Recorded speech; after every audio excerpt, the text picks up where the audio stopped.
जी हाँ, नमस्कार। आपका हमारे इस चैनल पर हार्दिक स्वागत है। पश्चिमी उत्तर प्रदेश व पूर्वांचल का कह सकते हैं कि सियासी समीकरण के बारे में विश्लेषण कर रहे हैं। ध्यान से इस वीडियो को शुरू से अंत तक देखिएगा। अगर आपने हमारे इस चैनल जनहित न्यूज़ को सब्सक्राइब नहीं किया तो अभी कर लें, क्योंकि सबसे पहले और सबसे सटीक जानकारी आपको इसी चैनल पर दी जाती है। भले ही उत्तर प्रदेश का विधानसभा चुनाव 2022 में होना हो, लेकिन समस्त पार्टियों ने अभी से ही अपनी तैयारी शुरू कर दी है। आपको बता दें कि पूर्वांचल में करीब 164 के करीब सीटों पर जो भी पार्टी सबसे ज़्यादा सीट जीतती है, पूरे उत्तर प्रदेश में उसी की सरकार बनती है। आज तक का ये पूरा इतिहास का रिकॉर्ड है।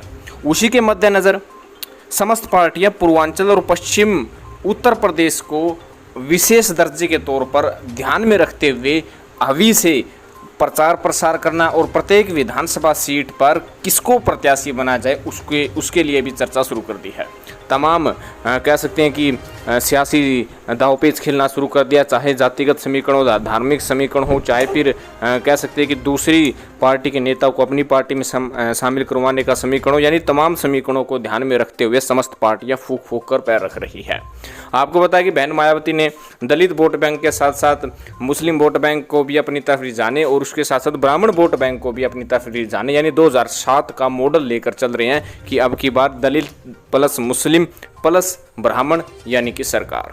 लेकिन इतना आसान नहीं है। मुस्लिम वोट बैंक पर कहीं ना कहीं ओवैसी की जिस प्रकार से एंट्री हुई है उससे समस्त सियासी गणित बना भी है और बिगड़ा भी है। और ब्राह्मणों की एंट्री, आपको बता दें कि ब्राह्मणों के लिए जो है बहन मायावती जिस प्रकार से महासम्मेलन आयोजित कर रही है, इससे ब्राह्मण जो पहले 2017 के विधानसभा चुनाव में बीजेपी के साथ गए थे, उनमें से टूट फूट होना कह सकते हैं कि स्वाभाविक है। कहीं ना कहीं भाजपा को नुकसान हो सकता है। वहीं समाजवादी पार्टी ने फोकस कर लिया। समाजवादी पार्टी ने साफ तौर पर कह दिया कि यादव और ब्राह्मण भाई भाई है, और इसके साथ साथ मुसलमानों पर भी अच्छी पकड़ बनाने के लिए अपना दांवपेच खोल दिया है। और इसके साथ साथ जो जाट वोट बैंक है, किसान वोट बैंक है, आरएलडी के सारे अपनी तरफ खींचते हुए नजर आ रहे हैं। और एंटी बीजेपी वोट बैंक को एकत्रित करने के लिए समस्त एंटी बीजेपी वोट बैंक को अपनी तरफ जाने के लिए पूर्णतः कोशिश कर रहे हैं। और स्पेशल तौर पर पूर्वांचल और पश्चिमी उत्तर प्रदेश पर समाजवादी पार्टी ने स्पेशल तौर पर ध्यान दे दिया। उनको पता है कि अगर ये 2 ठिकानों पर जीत दर्ज कर ली तो 2 ठिकानों के बल पे ही पूरे उत्तर प्रदेश में सरकार बनाना बिल्कुल आसान हो जाता है। वहीं भारतीय जनता पार्टी भी पीछे नहीं है। भाजपा को पता है कि पूर्वांचल में जिस प्रकार से 2017 में 100 से ज़्यादा यानी 115 के लगभग सीटें जीती थी, उसके बल पर ही उनकी सरकार बनी थी। तो उसका आंकड़ा इन्होंने 150 रखा है कि 164 में से 150 सीटें जीतेंगे ताकि 300 को कवर कर ले। पूर्वांचल में एक स्वाभाविक रिकॉर्ड है, जैसे कि पहले हमने बताया कि जहां पूर्वांचल में जो पार्टी सबसे ज़्यादा सीटें जीतती है, पूरे उत्तर प्रदेश में उसी की सरकार बनती है। भाजपा के लिए आसान नहीं है, क्योंकि कोरोना काल के समय जिस प्रकार से सरकार की कह सकते हैं कि थू हुई, क्योंकि लाशों का ढेर जो है फोटोज़ के माध्यम से गंगा तट पर दिखाई दे रहा था।